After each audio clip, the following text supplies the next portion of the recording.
Thank you so much for being here. Hi, everyone. I'm Susan Sano. I am the Senior Manager for Volunteer Management Education here at Volunteer Fairfax in Fairfax, Virginia. We are located just outside of Washington, D.C. So this marks the welcome to our sixth annual. We've been doing these for 6 years, sixth annual community conversation. And it officially marks the beginning to our MLK Day of Service set for this Monday, where we have over 1,000 people scheduled to join us to do work for the special day. But before service, we do take this opportunity to talk about issues affecting our community. In planning these sessions, I always begin with a question: what can leaders of volunteers do about an issue? And in the past, it's been about racism, social justice, mental health. And this year I asked, what can volunteer leaders do to address the divided or fractured community? And can we even be a part of the healing? So we started planning the session back in October. And I actually wondered whether the topic would still be front and center in the headlines. We feel for our friends in Minnesota and the pain that community is experiencing and the pain we are all experiencing in our communities because the story in Minnesota has the headlines, but we see pain happening often in our communities. So I can say that that's part of our commitment at Volunteer Fairfax, and I'm really proud that we are leading our community in this conversation today.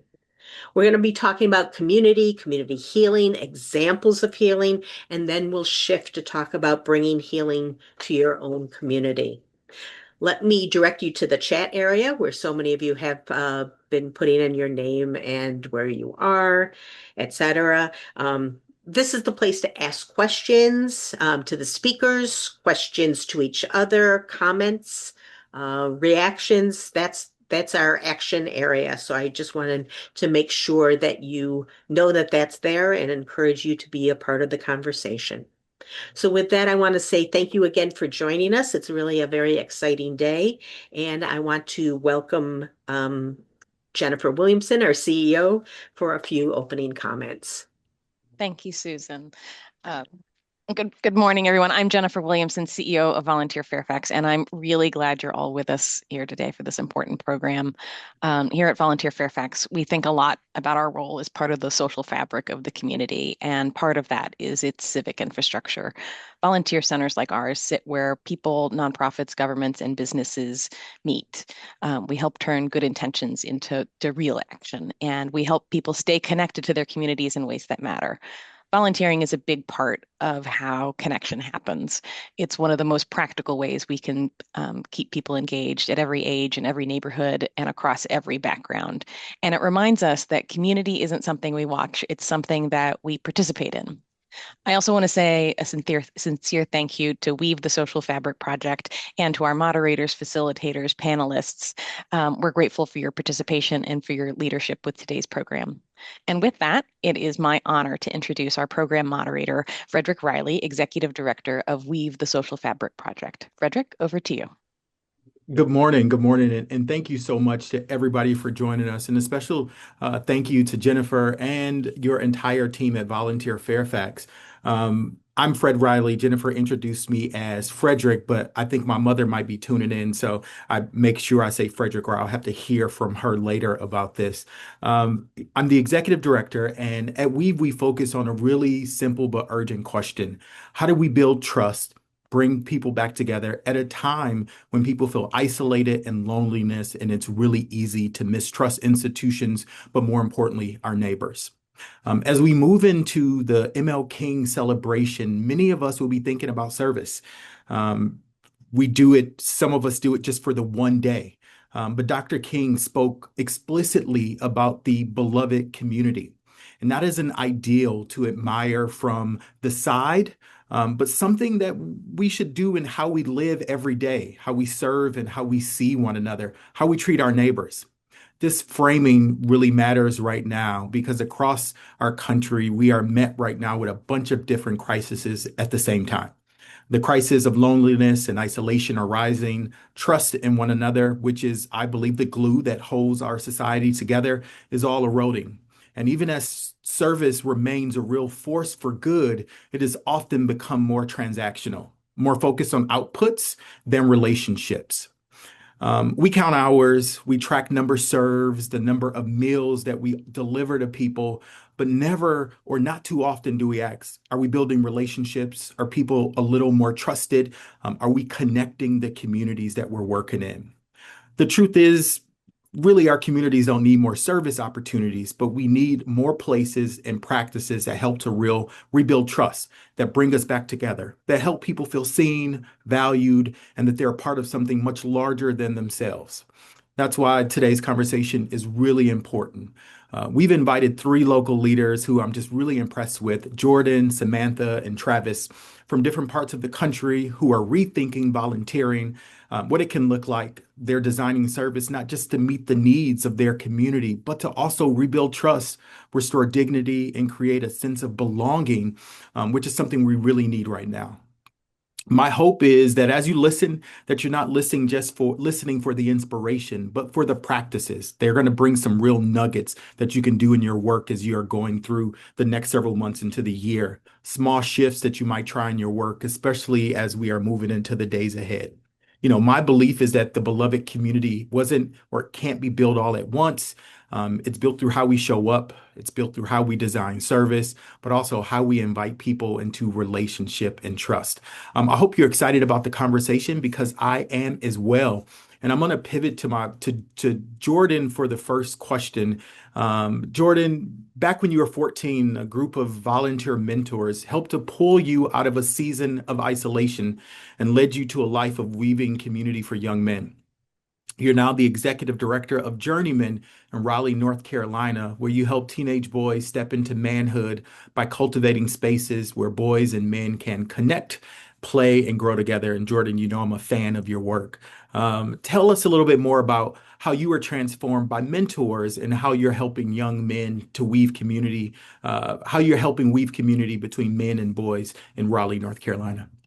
Yeah, thanks, Frederick. We'll go back a little bit and talk about the past, but then I want to bring us to the future and stay in that space that you brought up around beloved community. But when I was 14, I had a lot of support. I had family at home. I was surrounded by people who loved me, but I had this like facade that I carried, and it was this I called myself like Jordan, it's all good Bowman, right? I said it's all good all the time, and I kind of believed this lie that I think a lot of young men believe is that they have to carry it all alone, that the stuff they're dealing with, no one else, should support you, could support you. And I had believed that for a while. And when I went to this Rites of Passage adventure weekend out in Western North Carolina, there was a group of men who didn't know me, who basically told me the message through their actions and sometimes directly through their words that my pain mattered. They said to me, your pain matters and you don't have to carry it alone. And the core message that I still kind of feel in my bones is connected to that. Wait, I matter in that way? These guys who don't know me are going to show up for me and support the next generation. And what I learned from that weekend was that as I face my pain, it will become a gift. Wow. And the core concept of rites of passage and this type of mentoring that we do with journeymen, with boys and men, is really centered around that concept that as you face your pain, it will become a gift. And that really changed my life. And while I was in college, I thought, how do I give this gift to more young men like me who maybe need extra support or have the support and aren't taking advantage of it?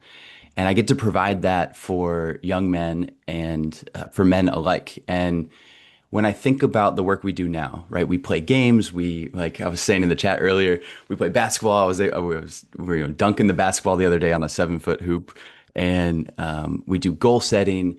But the thing that I noticed is in the eyes and in the posture of a young man like Justin, who comes into the weekend and he's kind of like shoulders slumped and his eyes are down and he's lacking that confidence. By the end of the weekend, after we go through all of our processes and workshops, his shoulders are back, his eyes are up, he's making eye contact, he's like arm in arm with his new buddies, and he's laughing. And that's the impact of the work that we provide, a space for young men to belong, a process for them to become the best version of themselves, and an opportunity to connect to something bigger than them, something beyond them. And with Journeyman, that's kind of the core of our work. And as we're doing that with boys, we're doing that with their male mentors, with the volunteers. And we have a 30 to 50 young men and young men of all ages in this intergenerational community that are learning that alongside the young men. So it's a little bit about me, and I'm really excited to do the work of weaving those people together. Thanks for the question. Thanks for everyone being here. Thank you, Jordan. Just to press a quick follow-up. Yeah. I love how you're doing that with young men and boys, but I wonder, like, how does that apply to people in society? Like, is there a practical tip from that we might take from and how we see people or bring people together just in community as a whole? Yeah, absolutely. I mean, that concept that we teach boys and men with your pain matters and you're important, I find that really articulated well when I think about healthy masculinity. I think about Mr. Rogers, Yeah. right? So how do you be a good neighbor? How do you show up and say, you don't necessarily need to have like a therapy session with your next door neighbor, but get a coffee with them. Yeah. One of the practical tips that I think most of the people on the call, if you're running nonprofits and you're engaged in this world, you might already do this. But if you don't, I encourage you to go 3 doors down this way and 3 doors down this way and knock on the door and say, I'm sorry it took so long for me to get to know you, but I want to know you. Let's get a coffee. Let's drink some tea. And so that would be my recommendation to everyone on this call, is to get to know your people in your immediate community, and some beautiful things will come from it. Jordan, I love that, because I think what you just said is we're all experiencing pain, just like those young boys, and I appreciate that. I think you just said my closing remarks, but thank you for that, Jordan. Samantha, can I pivot over to you? You are the proud daughter of Middle Eastern immigrants and have devoted your career to helping weave immigrants into the fabric of their society, of their community in Centerville, Virginia. Now you're the executive director of Centerville Immigration Forum, where you help immigrants get connected to neighbors, resources, and leadership development opportunities so that they can feel a sense of belonging and thrive. Tell us about a Absolutely. Yes. Tell us about a moment. Yeah. That was a mouthful. Now I have the question for you. Tell us a moment where you saw community being formed through service and how you create a culture of relationships between people with different life experiences. Absolutely. So yes, I love the framing of this question. I'm just gonna interject a little bit of myself here because it's natural to think, oh, she's the daughter of immigrants. She's sympathetic to immigrants. That's why she does this work. And yeah, that definitely shaped my perspective of the way I see the world and the way I'm able to look past traditions into core values. And that definitely gives me my perspective. But really, I didn't come into this work until I had some really shaping experiences Mm. myself as an adult. So I studied abroad in Ecuador from my last year of school, and that 6 months turned into 5 years. And so I Wow. was there for the formative years of my adulthood, right? I just graduated college. I'm out in the real world. And overwhelmingly, that experience was very positive. I was an immigrant. I struggled with the language. I had lots of challenges, but overwhelmingly, there was a huge sense of community and understanding. Like I would be in a taxi and I'm trying to explain where I need to go, and there was patience. There was patience. There was an understanding that I was not from there, but overwhelmingly there was a lot of support, right? And so that was my experience, and it's where I met my partner. It's where I had my first child, and so it was through that experience that I was then coming back to where I was from, bringing a child and bringing my partner. And it was through the experiences that really that perspective that I had where I was kind of looking through a glass into understanding what it is to be an immigrant really shattered Yeah. there. And Wow. it was through that connection and that experience personally as an adult, through the experiences of my partner, where when he would go to order food, there wasn't that same level of grace and understanding or patience. Or when he went to the doctor or to our kids' school, there wasn't that same level of understanding for him in Wow. those situations. I had a child in another country, and obviously that's never going to be a perfect experience, but it was something that I don't hold against it. And so I couldn't see the same, and the reason for that, for me and my experience, was because there isn't that same sense of community building that is readily available for people that are coming here.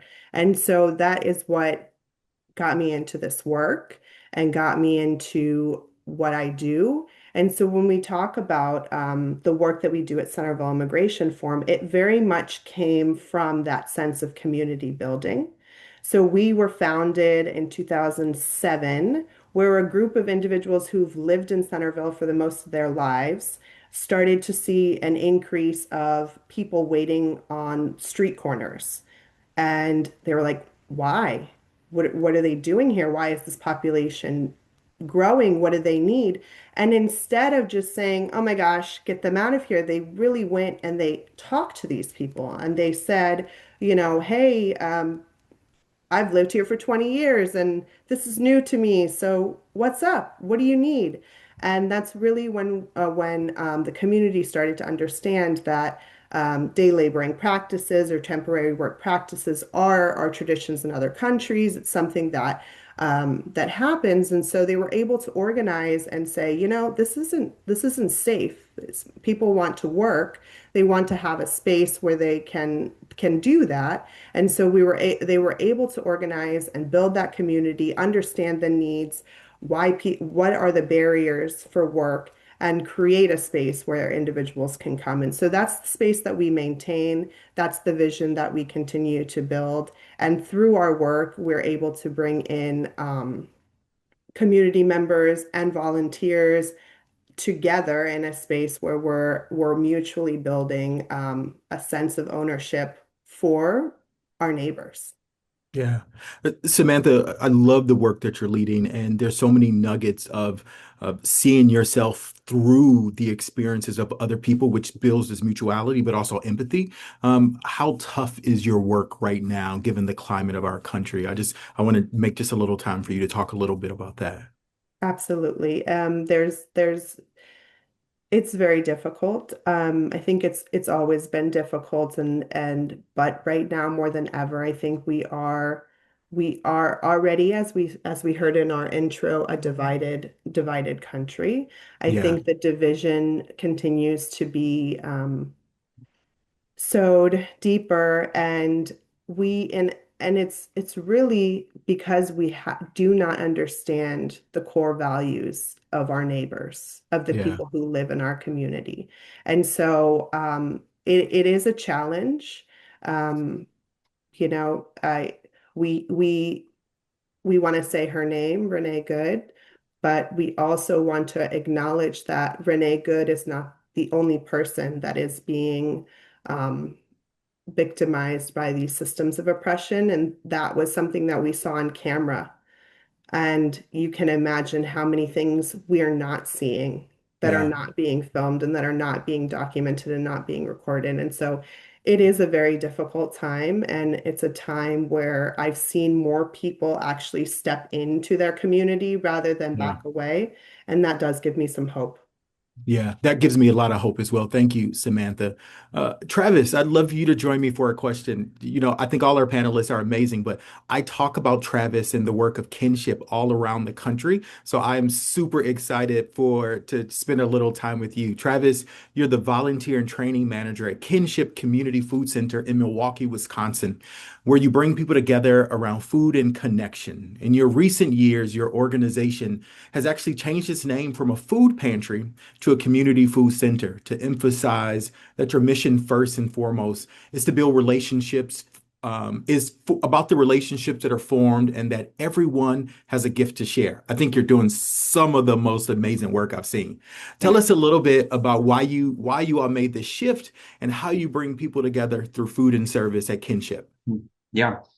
Kinship as an organization was born out of the what was called the River West Food Pantry, little neighborhood here in Milwaukee.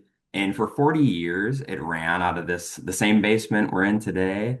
But when Vincent Noth, the current executive director of Kinship, came in, he was very quickly seeing how even the word you use of transaction, when this transactional approach is what is driving the service, you actually keep community at arm's length.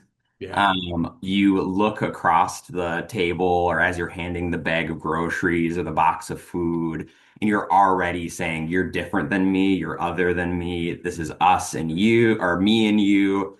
And so moving towards us was the whole thrust of the move into kinship, was the move into the entire way we structure all of our programming.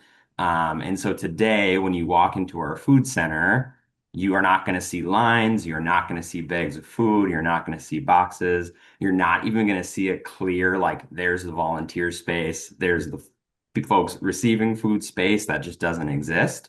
And a lot of that is to continue to embrace this move towards, hey, we are all in this together as a community. Um, is it okay if I share a story here, I actually? would, yeah, go ahead, please, Thank please. you. So I have been thinking about this very recently and the beauty of this approach at Kinship because we have a Friday morning volunteer sort that looks very similar to probably how many food pantries structure a volunteer sort. We're sorting through non-perishables, we're sorting through like fresh produce, we're preparing to make breakfast for Saturday.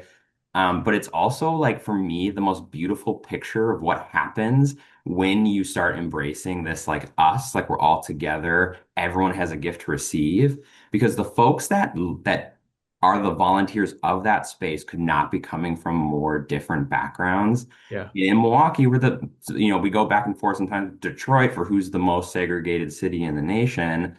And I walk into that Friday morning sort and I very quickly forget that because I look around the room and I'm like, how in the world have we done this? And it's really Yeah. simple, right? We've paused to look across and say, nope, like every single person is necessary. Every single person is important, brings worth, brings value into this space. And so my friend John, he brewed coffee every morning. He shopped in the market for a long time. And he just started to brew the coffee every morning on Fridays. He would come in extra early, he would brew that coffee, and no one knew what he had carried, right? No one knew the depth of his story, the hurt that he had experienced, the hardship he had gone through. But every time they saw this smiling face who was welcoming them, was creating hospitality. And because of that approach at Kinship, unfortunately, he is now in hospice care and he's looking at the end of his life is right before him, right? He's afraid, he's all this stuff. And every time we go to visit him, the folks at the greeter table who like ask, for your ID and whatever, just are amazed at the dozens and dozens and dozens of people that are like flooding this VA hospital to see this guy and continue to say like, this is my true friend. This isn't somebody who was, just in need. It wasn't somebody who was the worst thing they had done. He is someone that I care about. He's valued. He's my friend and I'm going to mourn the day that he passes. And so Well, that's kinship. That's I think for me like a moment that captures yeah. kinship. Jordan, I think what you're doing at Kinship is amazing. Maybe just one key thing that you all redesigned in your training, because I've read about the training that you all do with the volunteers, and they enter the space feeling like they are a part of the community and not doers, but together with the folks in the community. So, what's one sticking point in the volunteer training that you might share with the folks that helps to cement that for the volunteers? Yeah, I'd say probably the way we kick it off, right? We Yeah, make sure that right at the beginning, the very first time a volunteer walks into our space, it's at part of our tour experience. They get a good 10-15 minute kind of training session, right? That I just think is more like a conversation where we very directly invite them to leave behind like this. Hey, you might be walking into this space with like an othering, right? Be like, I have so much to give. I'm ready. My fridge is full of food. And then we try to flip that script immediately and say, nope, like you're actually here to receive something. Like, thank you yeah, for volunteering. We appreciate your effort, but really you have to approach this space with open hands of like, what am I taking away? Like I'm missing something. What is that? And I need to receive from the community that's around me. And then that Wow. training continues, and then we do hours and hours actually of further training with volunteers because, it's not surprising, but that is a really difficult journey for almost for everyone. I would say everyone. Yeah, sure. Travis, I just think that's amazing what you're doing. I want to jump back and maybe a similar question to each one of the panelists, which this segue leads us right into. What's the biggest challenge in your work when it comes to creating a culture of mutuality with volunteers? And mutuality means, as Travis just said, you get something and I get something from it. I often think about serving food at a soup kitchen where you tell the folks to leave the line and go share a meal with the family who's experiencing hunger or food insecurity, and what that does from you for the mutual exchange you'll have with people. And so, what's the biggest challenge in your work, and how do you overcome it? And I'll go to Samantha first. Sure. So creating mutuality is key, but it's not that easy, right? It's Yeah. it's not that easy. It has to be something that's intentional. It has to be something that we are building in, as we heard from Travis, into the way that we are onboarding and orienting our volunteers, and also in the way that we are how we execute our programming, right? And so for us, our mutuality is deeply rooted in the communities and the relationship building that is happening. And because we have to recognize that when we are in a space of mutuality, we're in a space of solidarity rather than charity. And so, in order to be in a space of solidarity, we have to understand that experiences shape situations and and lived realities. And when we recognize that our experiences have shaped the way that we are perceiving the world, we can recognize that other perspectives are also important in the way that the world is shaped. And so I think the way that we do this, aside from our leadership structure, which centralizes our members in positions of leadership and direction, is through the way that we bring in volunteers. So we bring in volunteers based on their skills and abilities and what they would like to do, which is very important. But at the same time, we ask them to do things one-on-one directly with members that gives them a different perspective. So I can give you a story, or do you want me to, No, keep going? this Okay. is Okay. this is your stage, Samantha. Okay, so Yeah. I'll talk about our volunteer Amy. So she had been with us for over a year. She was coordinating our English language program. She was there at least once a week, so very involved with the work, very passionate about the work. But one day she was doing a little bit of administrative work, and Pedro came in, and Pedro was like, "I just moved. The bus is not going to pick up my son. I don't know how to change the address." And staff was kind of busy, so I said, "Amy, do you mind helping?" And she's like, "Oh yeah, of course. I have a kid in the school. I know how to do this." And she was able to sit down with him and then recognize that there were a couple barriers with the language, but also the literacy. And so she's like, "Why don't we just go to the school?" So she called the school. She said, "Hey, can we come in? I have him. We can." And so she went to the school with him and walked through the metal detector going towards the office. And as she walks through, she recognizes that Pedro's no longer behind her. She has to turn around, and they're asking him to, open his backpack. She says, "Oh, he's with me." And they're like, "Oh, sorry." And they let him go with her. And they went in, they were able to do all of the things and solve the issue.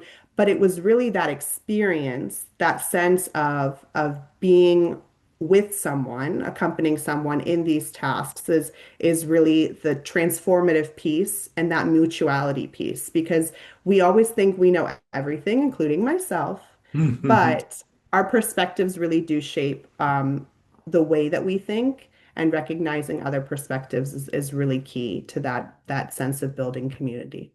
Yeah, thank you, Samantha. I think I know everything myself as well, which is why I don't trust myself. So you don't want, but I'll go to Travis next. How do you build a culture of mutuality with volunteers? Yeah. Well, and it is interesting because it is the most challenging part of, it's like our main thing, but it's also Yeah, the hardest thing for us to do as yeah. an organization. But a lot of it, I think, comes down to what's baked into our like kind of core of what we do. One of those things is reflection. So Mhm. as we're doing volunteering, right? Like, so that first day someone comes in, hey, you have to do this, and we'll be with you the whole way, right? You're not doing this alone. And then we do a whole shift, and towards the end, we always have then a good like 15 minutes of reflection where we ask everyone to pause, think of a face, think of what you received from somebody, and then carry that, like that's how you're going to carry that with you is by intentionally letting that sink into your heart. And then we do those trainings, right? We continue to try to like, hey, if we see moments in the food center, especially where we think mutuality is being, threatened, like there's Yeah. like tension or whatever it might be, we're addressing that head on, which I think has a lot to do with like our entire staff live this out, right? Like everyone's so deeply bought in to like living out a sense of mutuality. Many of us live in the neighborhood, our work and our life are just the same thing. We're constantly in community, trying to then like lead in that way, have those conversations with people. And we often use the term, we're trying to create like master gardeners, like we use Mm. a lot of food language. And so our volunteers who we see are going on this journey and we're seeing this beautiful growth of like, wow, like you're widening like who your compassion, you are like sitting down with people you've never sat down with before, you're doing it in a loving way. We actually continue to then like drive that leadership and say like, hey, like we're bringing about more master gardeners to make sure that this garden we have of mutuality continues to like grow in a healthy way. And so I think a lot of it is actually led by the volunteer leaders who are doing it best, and modeling it to others. Yeah, it sounds like intentionality is part of it, but I love master gardeners as a person who talks in stories and in phrases. I'm probably gonna steal that from you, Travis. Yeah. So I Yeah. just Yeah. want you to know that. Um, Jordan, same question for you. I have over the years of being a mentor, but also a mentee at one point in my life, I feel like I've grown the most from the relationships with young people. And I'd love how to hear about how you build that mutuality and the mentors and the mentees that you're working with in Raleigh. Mm. Yeah. Yeah, I'm sure anyone who does mentoring, and I know with your background in the YMCA and folks who are doing both sides of the mentoring equation, they understand that mentoring is a two-way street. Yeah. So, and I'll get nerdy for a second, but to introduce this concept by Nell Noddings, who wrote a book called Starting at Home, and she talks about cared for versus cared about. And so this is Mm. kind of the foundation of what we do when we think about a two-way street of mentoring. It's that care is universal. It's at the center of human nature. And if my mentors for journeymen are showing up and saying, I'm going to project a perfect version of who these young people should be, the young people will smell that and they will run, not walk away from that experience because they know that it's not true. It's not authentic. And when you care about someone, that comes from like an abstract perspective. And when we think about, again, this concept of beloved community that you invoked at the beginning, justice is not abstract. It's lived in right relationship. And it's really coming from that cared for model that Nell Noddings talks about. And so in our organization, we require two things of the mentors. And then we challenge them to say, your personal development and really the most masculine thing you can do right now, if you want to, be a man, we've used that phrase. Get thrown around a lot, but if in today's world, we really want you to show up in the life of a young person because there is a Mm. crisis affecting boys and men particularly, and that's my context. And this applies to all young people, in my opinion. But to show up in the life of a young person and to know that that's going to change you as much as you're going to change them is super important. So that mutuality and shared responsibility to each other. There's this concept where like there's no such thing as other people's children. We're all responsible for raising the next generation. And I really love that concept. And I think we embed that into our training and practices of journeymen. I might share a little bit about practices later on in this conversation, but the idea that our mentors have to show up, that's 50% of what they do. They show up consistently, and then they're actively engaged in their own personal development. Yeah. And so Wow. this requires them to be present and engaged and not fronting or projecting some perfect Yeah. vision.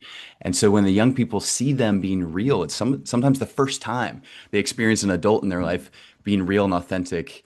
And there's something really magical about the role of mentor. It's this kind of sacred role where I'm not a disciplinarian, but I get to be real and honest and say, yeah, man, I struggled with that too. And here's how it affected me. And I'm not telling them what to do, Mm. but I'm saying, here's something you could glean from my experience and kind of ask me anything you want. I'm going to let you direct this conversation. So there's a couple of tidbits in there Yeah. about it. Yeah.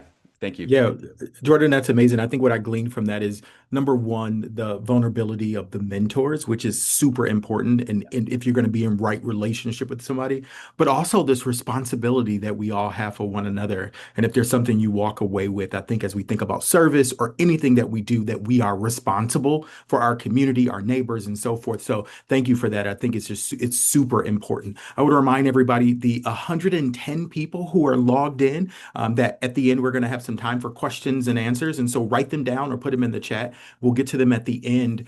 Before I'd like to go back to Travis now. And I'd like to turn it over to you to hear more about how your organization is building lasting relationship between neighbors, that responsibility that we just talked about. What commitments or structural changes have helped kinship move toward a more human-centered, community-rooted model of service?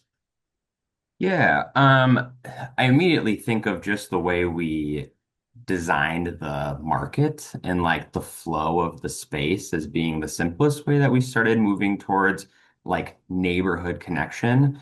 Yeah, Because you mentioned even earlier, like, you're running the soup kitchen line, but you gotta go on the other side and eat the yeah, soup, right? And so the way we structured the whole market is, to me, it makes me think of the times I visit like a Whole Foods and they have that sweet deli, or like that you can go and you can get like fresh pizza and there's yeah. the salad bar. That's basically kinship, right? We look like a market. Unfortunately, we're still in a Jordan, I tell people that. I tell people it's like going to Whole Foods, so you got to live up to it. That's what I tell That's people. good. I sometimes tell volunteers I want this to look like a Trader Joe's, because every time I Yeah, go into a Trader Joe's, everything's like perfectly lined up on the yeah, shelves. But different than a Trader Joe's, where then you cook the food together, you sit down together, and you say, "Hey neighbor, like what's going on in your yeah. life? Like tell me more." And again, another challenge, because oftentimes and I can be kind of direct about that, like a volunteer standing around, I say, "Seems like a great time to go eat dinner. Seems like a great time to go eat breakfast." And like sometimes I'll hear, and actually very frequently I'll hear, "Well, that food's not for me." And then I'm very direct, like, "No, it is," right? This food is for every human person that comes into this space. And it's actually the most important moment you'll have is sitting down and like taking 10 minutes, like, just 10, 15 minutes, just begin that, take a step, get your toes in the water to eat that food. And so we overstaff our volunteer team to make sure that there's like time for people to go eat. We make sure that meal's the center of the programming. So like every time we do a program, hey, we're about to sit down and eat, ask a few questions. How did you get to know kinship? Where are you from? Like just beginning questions to hear people's stories. Um, the story I'm actually thinking of has to do with my own daughter, because she's like the sweetest little girl. And even though she can only maybe like put a couple cans on a shelf, she's actually a leader in this, to me, of how like our structure even allows a 3-year-old to like build connections with her neighbor. Because we showed up, she's like sweetly kind of dancing around. And I ended up meeting a gentleman who, it was his second time ever being at a kinship event. He was so excited to eat the meal. And so I like had my daughter and him like sit and like have this meal together. And he immediately opens up, right? He shares like his entire life story, recently out of prison, going through all this stuff, trying to get his Section 8 housing, like struggle. And I'm like wondering like, oh, I wonder what my like 3-year-old daughter is like thinking of this, right? Like as we're having this meal. End of the day, I'm like, all right, Beatrice, we're heading out. And the one thing she wanted to do is say goodbye to this guy. Like and she was just like, I need to go say goodbye. And all of a sudden, 67-year-old man and a 3-year-old daughter who live in the neighborhood together are friends because of this like one structural change of eating food together. Wow. And so that's one of the biggest ones I think kinship has done. Travis, that's amazing, and I could go on, but I want to make sure we can stick to the Yeah. time, right? So I'm I'm going to move to Jordan next. Jordan, a big piece of your relationship building work is centered around rites of passage and rituals to help create a space of vulnerability and trust. What is a ritual or a practice that helps build relationships between mentors and young boys? And what is a ritual or practice you use to build trust between volunteers and mentors themselves? Mm. Yeah, that's a great question. I'll start by acknowledging I haven't always gotten this right. There is I'm a facilitator, so I'll share a story that this one I facilitated this retreat one time, and I was doing a workshop, and I had the perfect run of show. Everything was right on time, and I was ready to make everything happen in this perfect way. But I was so in my head, and I was so much focused on delivering content that I didn't create an opportunity for people to experience what I wanted them to experience. And I learned really quickly that if you focus too much on like what exactly you're going to say or how exactly you're going to say it, you're going to miss the piece which is important to you. And so I'm going to get to your question. The piece around ritual and practice, to me, the prerequisite to that is what are my values? What do I want to build a relationship, to build a relational community with volunteers? Who are you as a person, as an organization? Maybe there's some overlap, but who are you as an organization? What do you value? And the second time I did that similar workshop with boys and men, I was thinking about how when people are with us, I want them to experience fun. I want them to experience an authenticity. I want them to experience a depth of relation, that the people with them are grounded and present. And I was thinking about the next thing. So I wasn't grounded and present in that first example. And so now every time we get together, the rituals we practice are play. Every time we get together with boys and men, we play first. We get in our bodies, we move around, and we use this phrase that play is the practice. Yeah, wow. Play is the program, right? So you're learning, you're connecting, you're building, and then we have things like adaptability and flexibility and being authentic, being real. Obviously, figuring out what content's appropriate to share, but being as real as you can, right? Yeah. Um, and every time we do play, and then we do a check-in. How are you feeling? What's on top for you right now? And those are two simple practices that we've embedded into our culture. And we know whether it's a board meeting, whether it's a program with boys, whether it's a group of mentors, we're doing that every single time. And the consistency is key there. So I would encourage anyone to think about what are your values? What do you want people to reliably experience when they're with you?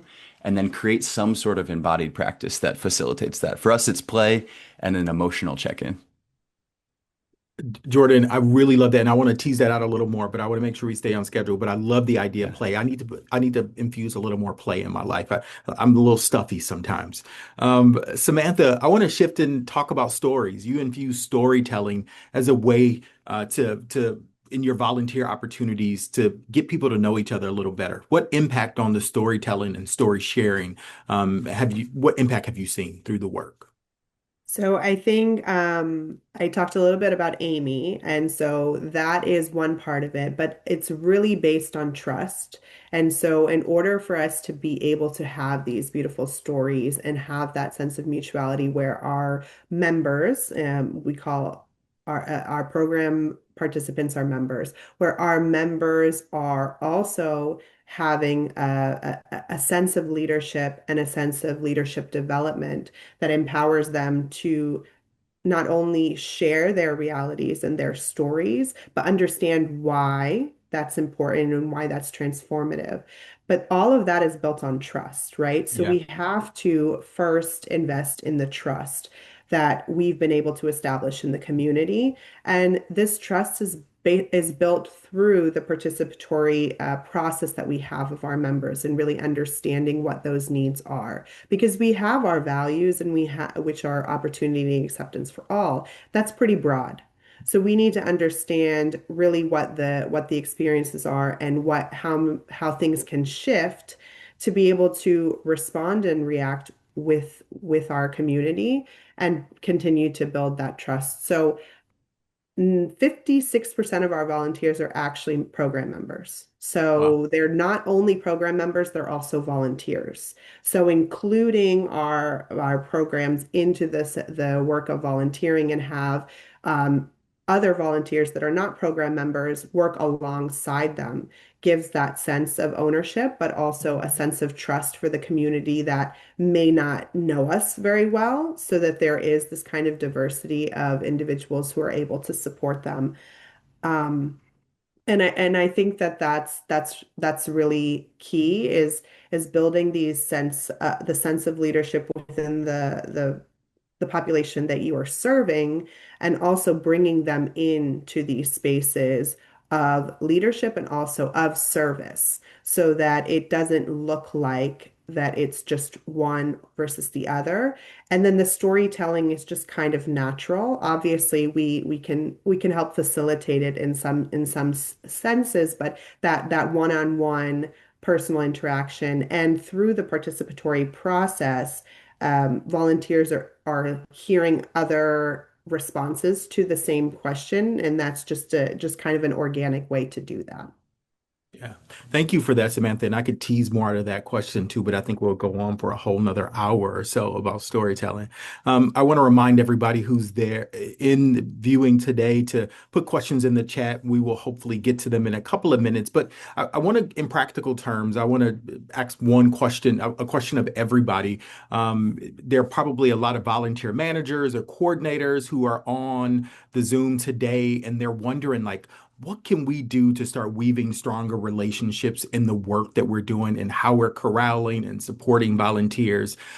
What's one thing in practical terms, in about 2 minutes each, that folks can take away from this that they can go out and do today or tomorrow? I'll start with you, Jordan, and then I'll go to Samantha and to Travis.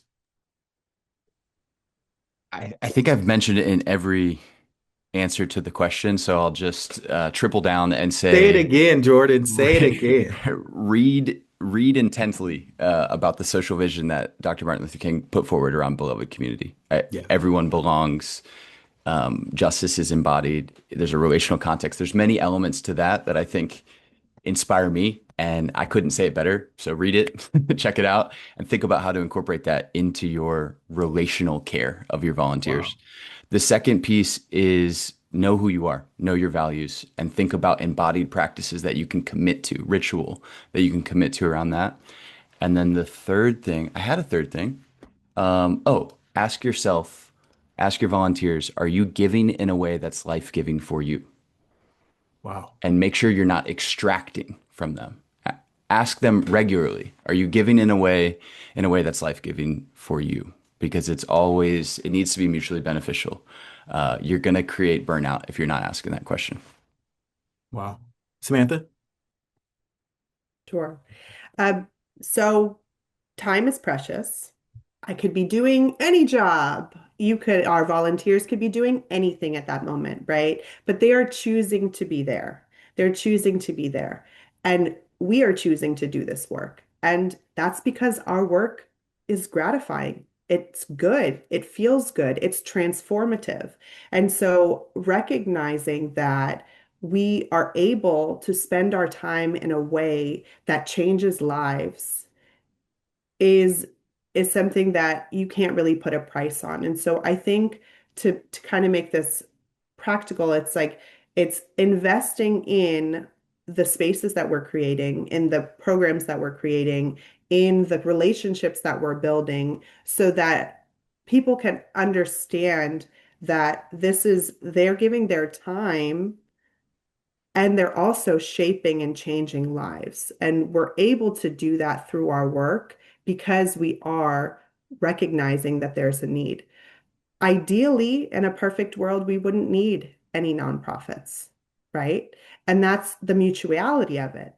we would all of us want to be able to live our life, um, provide for our family, do the things that we want to do. And so, what is getting in the way of that? And just recognizing that all of our time is precious. And when we spend time doing volunteerism or working in the human services field, we are working for the people. We are building that human connection and that human service lens. And that work almost never ends. It's not like you have, oh, I'm gonna raise this much money or I'm gonna have this much impact. And it's changing from reporting on impact to really making that impact. Wow. Thank you, Samantha. Travis. I love getting to hear Samantha's statistic of 56% of the members like volunteering because I think this is like and it's a goal of ours because right now we float around 40% of folks who like shop in the market volunteering.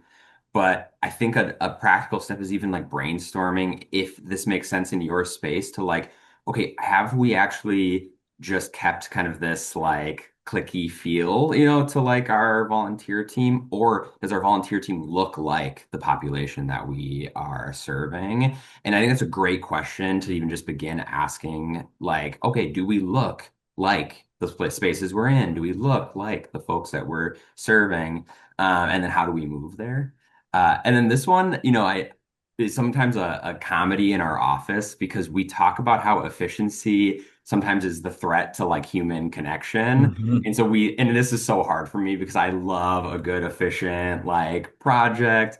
But even looking around like your organization and saying, hey, is there a way we've actually threatened to continue to drive, like to push human connection, to create friendships because we're like, you know, this is so efficient. We're like making this so quick and so wonderful.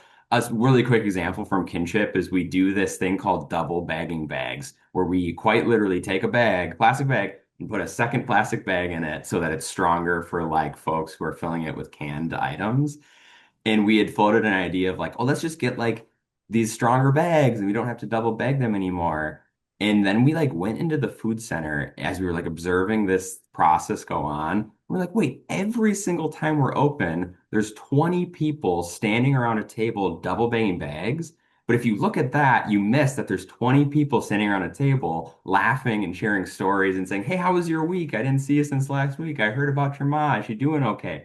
And then we're like, nope, we're never getting rid of double bagging bags because of the friendships that are made. And that's why my volunteers stick around because they want to show up for a friend. They want to be a part of this family.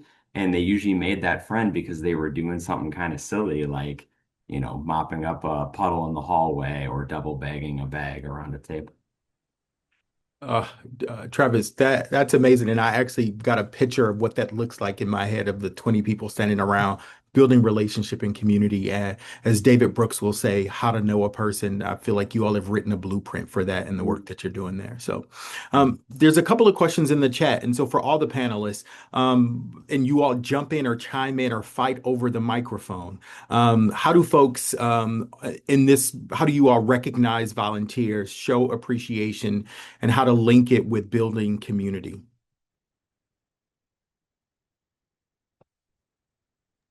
Okay, you can all unmute at once. It's fine. Yeah. No, just everybody start talking. It'll be fine. It'll We sound like an do. orchestra. Yeah.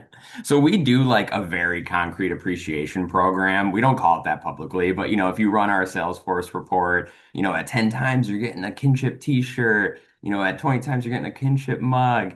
And then at 30 times you get like a printed name tag and you really feel like, wow, like, but then we do, so we recently opened a cafe, and I think this is really what took our appreciation program and allowed it to really be a place of connection as well. Because when we give out those gifts in the food center, we publicly celebrate, right? It's not like a closed door, hey, here's your t-shirt. It's like, hey, look at Bill go, like, yeah.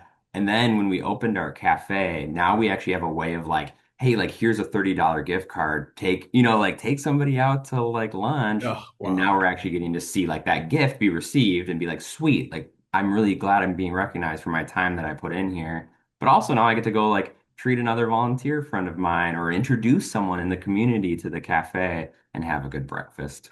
Yeah. Wow.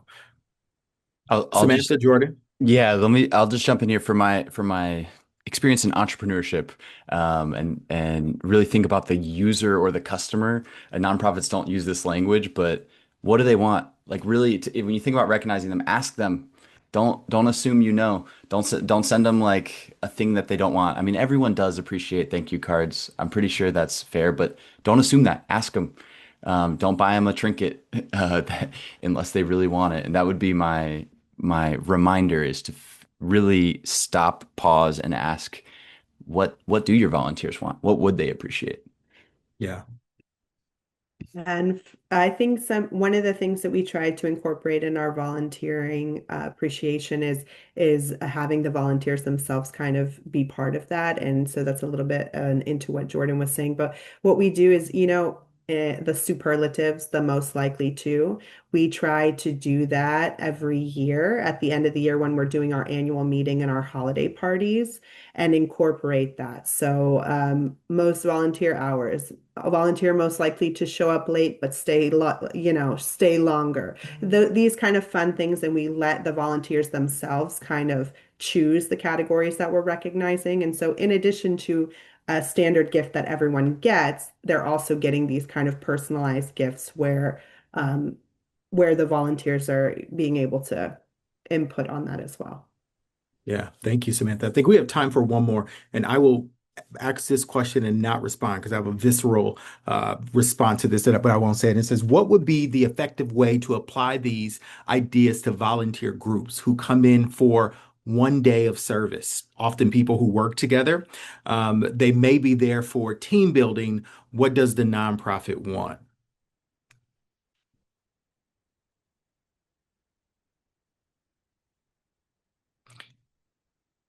Why is everybody so quiet? I think we feel similar to you. I think Yeah, my yeah, initial I mean, I'll just wing it, but my initial thing is like I don't like the 1 day volunteer yeah, opportunities. I don't.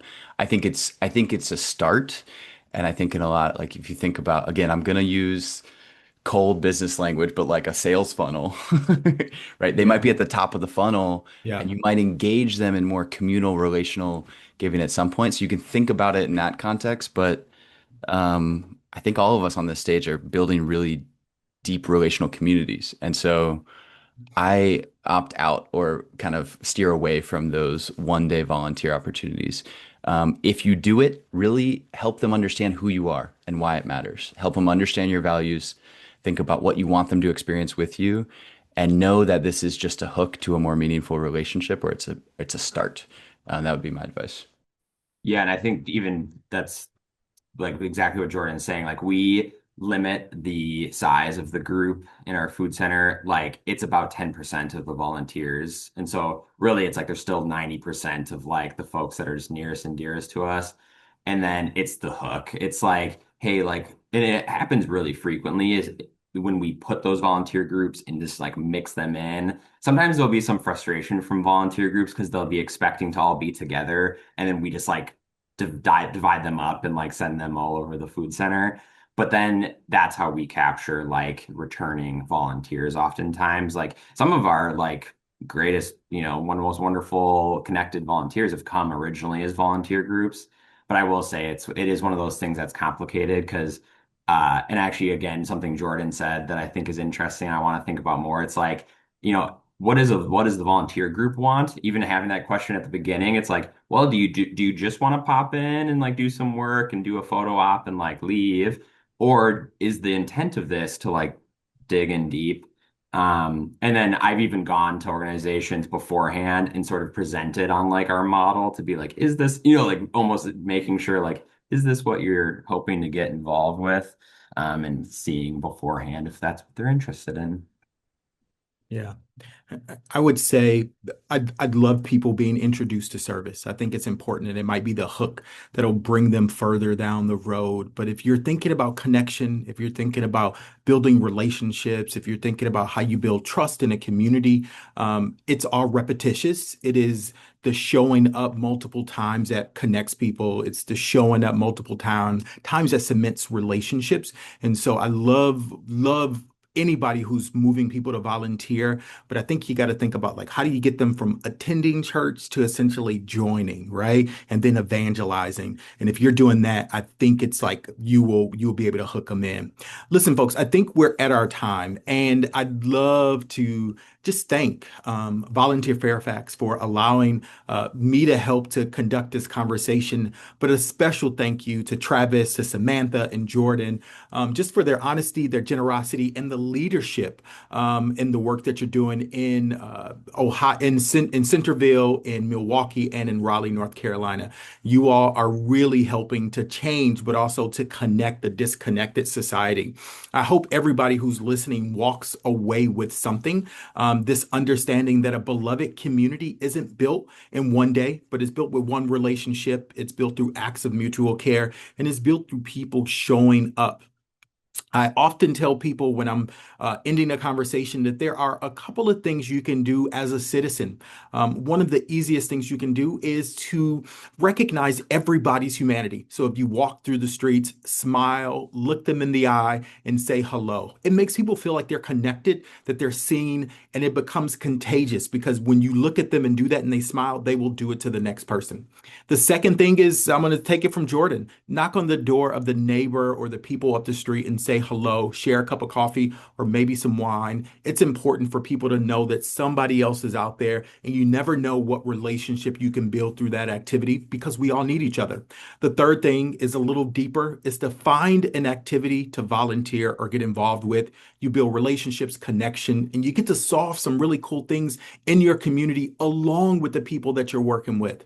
Listen, if today's conversation resonated with you, I'd love for you to invite you to stay connected with us and the others who are doing this work around the country by joining a free site called weaving.us. It's a space for practitioners, volunteers, and leaders to share ideas, but also learn from one another. And as you continue to build a culture of connection. Listen, our country is going through a tough time, and people are going through a tough time simultaneously. But I believe the human ethic, our American culture, who we are as humans, will always prevail. But we have to teach some folks, we have to introduce some folks, but we also have to model by showing up.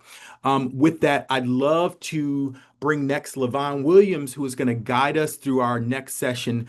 Thank you again for the time today. It's been the highlight of my day. Thank you. Thanks so much, Frederick. Really appreciate it. And thank you for that fantastic panel. What we want to do in this next hour is kind of a bonus onto that and to begin to really take what we heard from the folks who were on the panel and really begin to put that to work within Fairfax County. And so I'll just introduce myself. My name is Levon Williams. I work with Rooted in Equity. I use he, him pronouns. The goal of this hour is to, again, further unpack some of what we heard from the panel, specifically for folks in Fairfax County, but we invite folks who are joining us from outside the county to remain as well. But we really want to think about that first step of moving from inspiration, which we got from our panelists, to action. I will note that this section of the conversation will be highly participatory. We'll be in small breakout rooms for a significant portion of the time. And we'll ask if at all possible that folks turn on their cameras, again, leaning into that idea of relationship building and connection when we're in those breakout rooms. If you do not feel like you will be able to fully participate, that's no problem. We really appreciate you being here for the first hour, but for the benefit of those who will, we ask that you step away and we can give you some of your time back. So before I jump in, I also want to introduce my colleague, Trisha Allen from Together We Bake. Trisha is the executive director and is the executive director of Together We Bake, an employment and social enterprise serving women as they overcome barriers to employment. And Samantha will also be joining us as well for this part. So, Trisha, I'll just pass it over to you. Having witnessed that panel and experienced that panel, what are some of the things that come up for you? Thank you. I have looks like 8 pages of notes here that I've taken based on the conversation. And I'm fairly new to the region, fairly new to Together We Bake. I moved here to Alexandria from Denver, Colorado, to take over this organization and to lead it to its next phase. And what I am learning is, not only the critical importance of volunteers, but how those volunteers show up to engage with the women that we serve in our community. And understanding that you have to, as a leader, really listen to how people talk about the program, talk about what they're interested in and what they're trying or seeking to get out of the relationship, and making sure there's alignment. Because if there's not true alignment, I think that has the potential to cause some harm. And so, being able to really recognize those folks that have that asset-based approach to volunteering at Together We Bake is really critical. So I'm excited to have this conversation, and I'm excited to listen and learn from those that will be in my breakout group. Awesome. Thanks so much, Trisha. And Samantha, I'm just, since you will be sticking with us, would love to, if there's anything else you wanted to add before we begin going into beginning to unpack some of what we heard from you all on the panel. I don't think I have anything to add, but I will say, just as a nonprofit here in Fairfax County, we have a lot of really great work that we've been doing. And so I'm excited to get into these breakout rooms and just to learn a little bit more. Thank you. Yeah. Thanks so much, Samantha.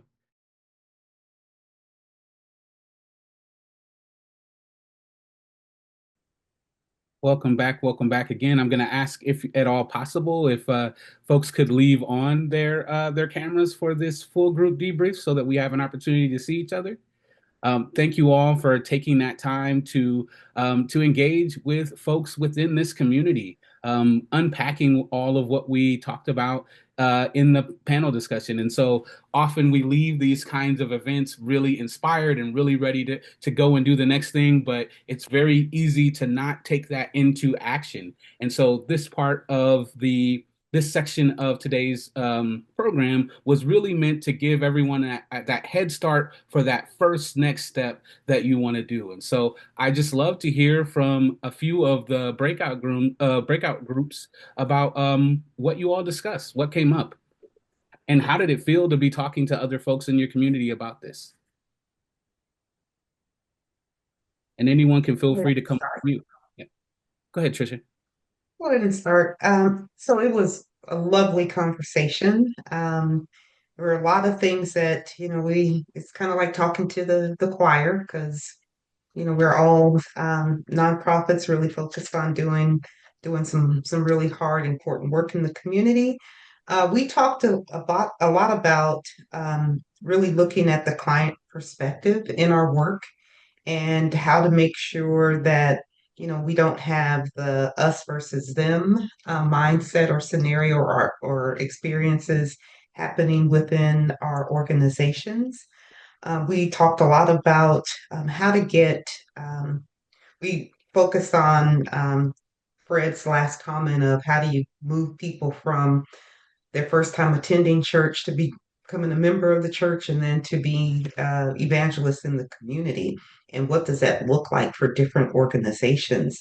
But also, looking at volunteers and volunteer opportunities, and the capacity issues that a lot of nonprofits face, especially those that are really small. And how do you talk to your community of stakeholders about what those volunteer opportunities are and what they could be, but also having some hard conversations with maybe your board or some of your community members about the lack of capacity, and how you may not be in a position to accept, a group of 40 people coming to volunteer at your organization when you only have space for 10 volunteers? And what do those conversations look like?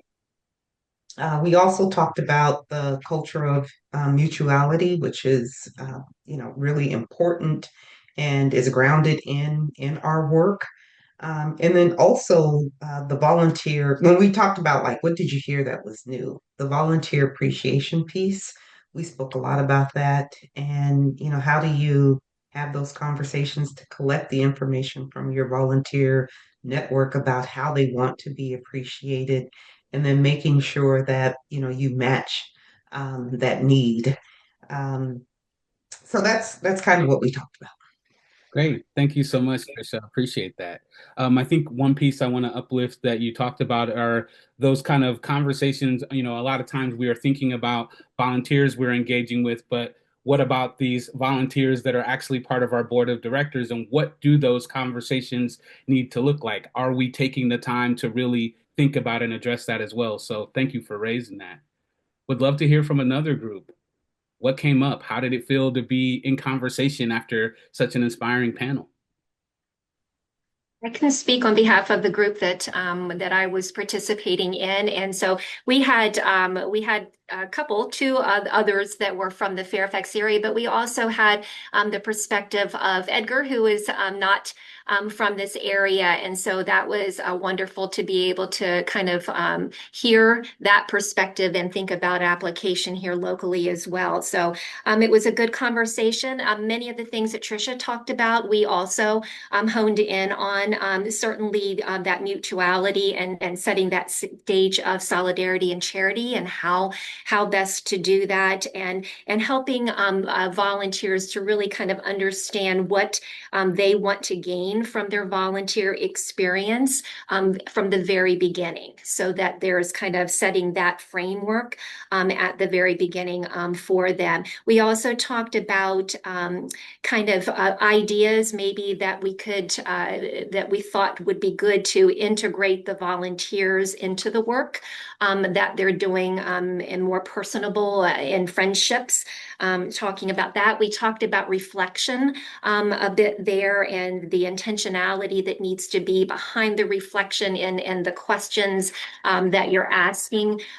We also talked about the resources that we needed, and that there's often been where the disconnect, that you're serving the client and the clients are not part of the work that you're doing, and that's often been just kind of the way that things within organizations have been. So really seeing the people as the resource, and understanding that how important it is, the inclusivity of that, looking like the community that you're serving. So we did talk about that, in all of this, that the resource of staff is difficult. More staff doing more things and spread out, it also would be helpful in that. And then recognition was really a topic that we also focused on. How do we give gifts that make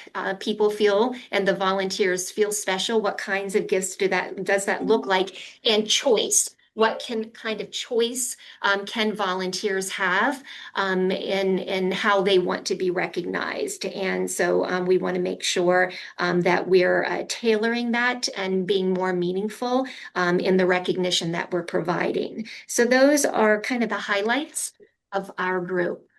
Yeah, thanks so much. Appreciate that. I think one piece I'd love to uplift from your group is this idea of reflection. As a facilitator myself, the idea of not just being sort of fed or absorbing information, like in order for it to really become practice, you have to process it.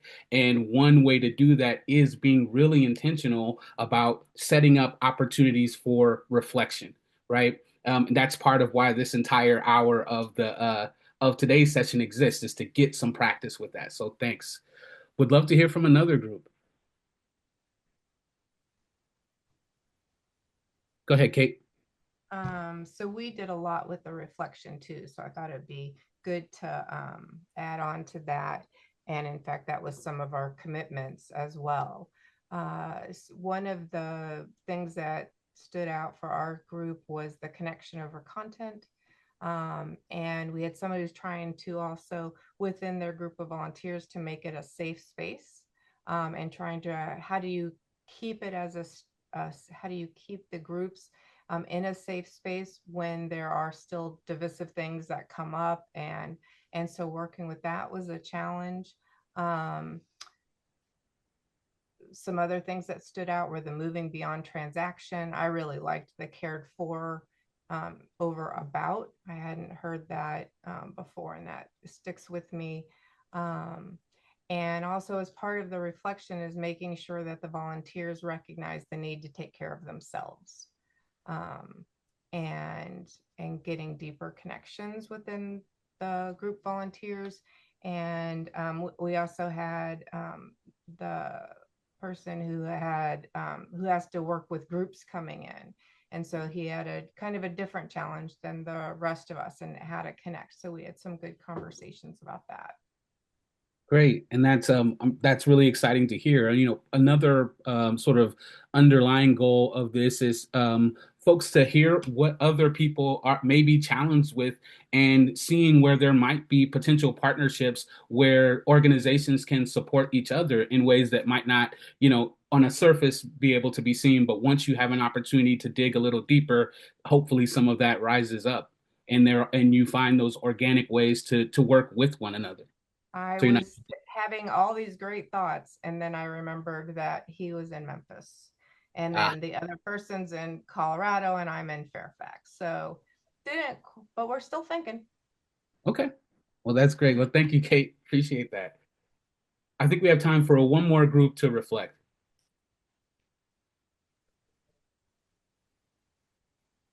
I don't want to speak for my group, but hi, I'm Monica, and I loved being a part of the group and hearing other people's perspectives. In our group, it was interesting. Two of us were from the local area, one Virginia, and I'm from Maryland. And then the other two were outside, further away, but both worked for the park system. And so that was a little bit of a different dynamic than what we did. So it was a very diverse group, I would say. And but I think one of the interesting things that I've been thinking about is, you know, that word connection, and this, a lot of this seemed to be about connection, and we talked a lot about connection, and yet the challenges with AI coming, you know, and now, so how is there going to be connection when everyone's going to be using AI, or there's more of AI, and then the connection with, as people have said, you know, the general trend in volunteerism right now are those short-term, episodic, one-time commitments. People can't, even if they want to, they were really, I hear it a lot too, you know, my job may change, I may have to move, my kids' sports seasons change, I can't commit to coming for a whole year. But then how are we going to make connections, or get those connections made if people can only help out one or two times?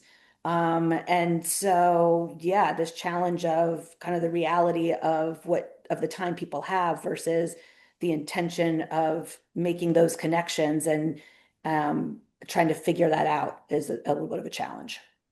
Yeah, thank you, Monica. Thank you for sharing. I mean, I think as you all, as organizations that engage volunteers, I think keeping an eye on trends like AI and other ways, other new and creative ways to engage people, I think it's very easy to want to stick with the model that exists and has always worked. But again, part of today's panel was thinking about, how does volunteerism meet this moment that we're currently experiencing? And so that will hopefully include thinking, I mean, you know, it's you know, wrote to say outside the box, but how might we think in new and different ways around engagement with the current reality while also meeting that moment? That becomes sort of where we can put our collective creative energy.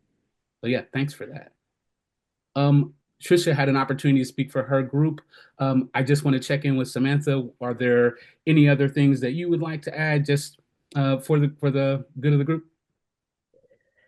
Thank you. I was with Janet, who's in Colorado, and I was with a group. Penny is the person on camera, but a group from Volunteer Fairfax, John, Amy, and Annie. And we got to talk a lot about the things to not be repetitive. I just wanted to kind of the through line for us was like that the volunteer sector and through all of our work, there is a sense of friendship, togetherness and like this feeling of relationship building within the teams that we're in, which is beautiful. And so I think that that was kind of the through line, and then all of the other things that we talked about, like mutuality and those spaces were just kind of like, how do we replicate this feeling that we have within our own teams to kind of like include, I think, the clients as well, and include these senses of mutuality. Just to end on that, but I think the other thing that was really resonating with us is in the panel, Jordan talked about opening the space with play.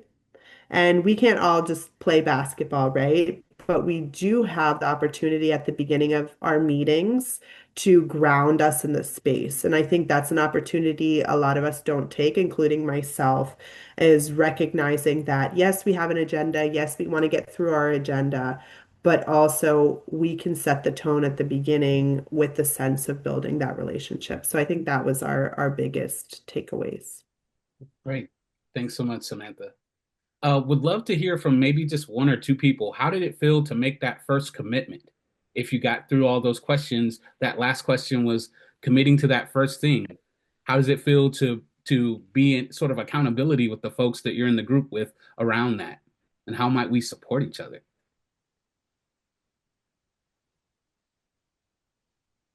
Woo, we get a little quiet when that question comes up, huh? I appreciated the response. I publicly said I would try to reach out to my neighbors because it's something I want to do, but it's hard for me to get out, and having somebody immediately say, "You've got this," and the encouragement, and then, I'm going to check in on you is very helpful. That's awesome. That's exactly what we're hoping for, Kate. Other folks, how did it feel to make that first next step commitment? I do think it's important, um, with everything that everyone talked about to kind of, uh, again, mutuality has been said so many times, but I do think that that's something that I've never really thought about, that you have to bridge that gap between the people that you're servicing and the people that are servicing them, and then you. There's a lot of gaps that have to be bridged, and I think that creating that unity, creating that, you know, mutualism is very important. I think it'll help people come back. It'll help people feel welcome and appreciated and welcome in their community. And I think that that's an important thing that I never thought about. I'll start doing that more. Awesome. Thank you so much. So as the last kind of activity as we wrap for today before I'll hand it back over to Susan, I'm not sure if folks are familiar with a chatterfall, but the way we do this process is that we ask you to answer a question in the chat, but don't hit send until I say go. And so here's the question. Please share a highlight, a question, or an idea you plan to try as a result of today's conversation. And then, but just write it in there, and we'll take like a minute, and then I'll say go. You'll be able to see folks' responses. One highlight, question, or idea you plan to try.